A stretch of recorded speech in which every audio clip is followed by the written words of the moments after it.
Well, Chicago of the North and Gateway to the West, these are just a couple of the nicknames earned by the humble city of Winnipeg back in the day. And if you'd like to walk in the footsteps of the Winnipeggers who called this place home in the early 1900s, you can do just that. We've got Maria Martin from the Dalnavert Museum on the line to tell us more. She is a tour guide and collections and research intern at Dalnavert. Good morning to you.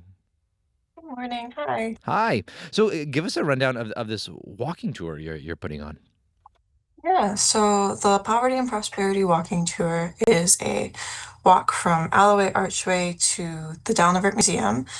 And what we're doing on it is looking at how the population growth happened here, how that population growth affected the city socially and economically. And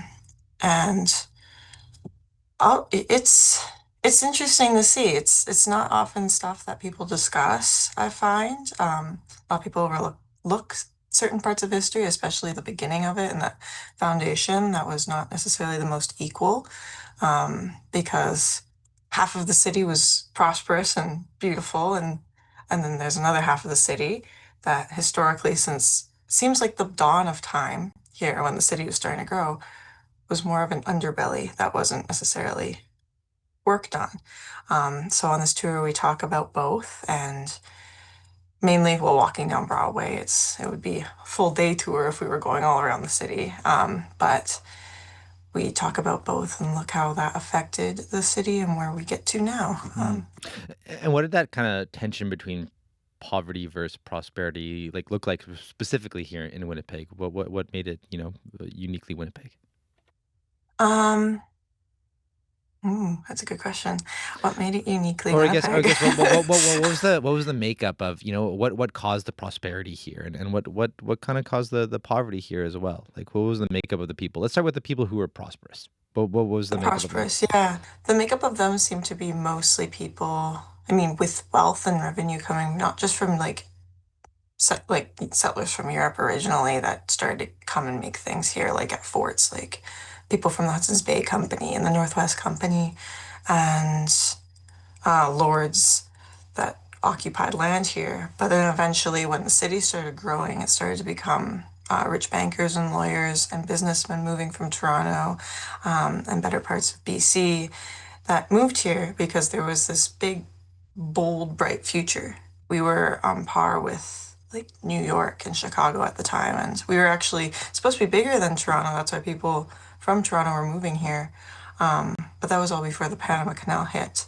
A lot of people, lots of richer people were starting to move here, and it really helped the city in the sense that it was big foundations being laid. A big one was like the Alloways. They did a lot for the city. And I mean, Mr. Alloway, William, he was he was Alloway and Champion, one of the biggest banks here.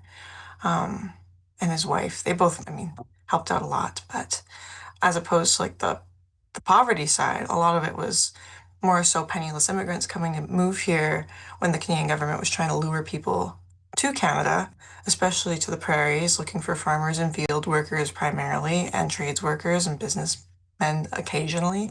Um, but a lot of people, when they were moving here, and if they had no money, they were kind of pushed and segregated to a certain district in the city versus if you had money, you could just kind of go wherever you want in the better district, if that makes Mhm. sense. Do you see any parallels between that time and now? Can you kind of draw a bit of like a through line from that era to Winnipeg now? Yeah, from that era to now, one of the biggest like connecting points that is still visible to this day is how the North End is kind of bad. It still is.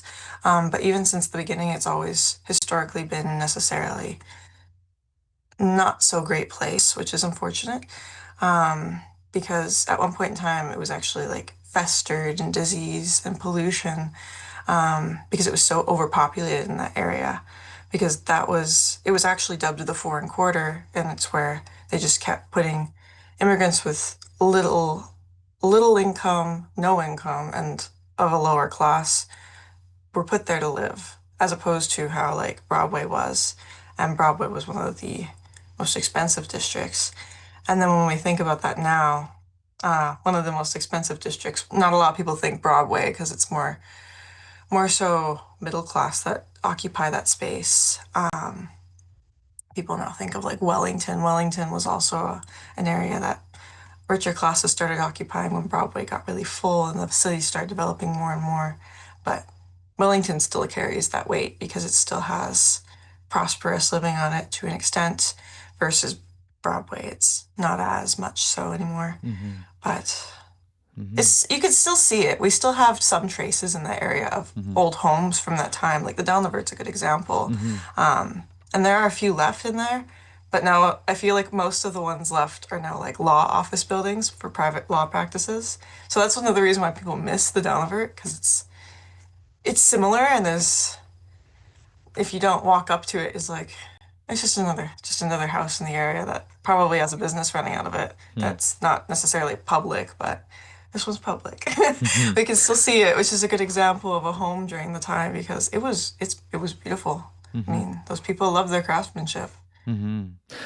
I'm sure, like, yeah, this is, I guess, a nice like overview of some of the places you'll be showing folks. But if they do want to book one of the tours with you for this poverty versus prosperity tour, what can they do, What can they do? or how do they book? How do they book? Well, how do they book? They go if you want to book a tour for this, you can go on our website, the Dalnavert Museum website, and on either the events or on the tour tab, it'll pull up like a calendar or it would list all the tours, and you would just book through there. It's through Fair Harbor, which is linked to the website, so don't worry. If not, you can just give us a call as well. We can help you book it over the phone. That's another way if you're having a little bit of trouble booking it online. But it's pretty simple to book online. Or if you are just in the area on days that you saw online, maybe when we're doing them, we'd mainly do them on weekends.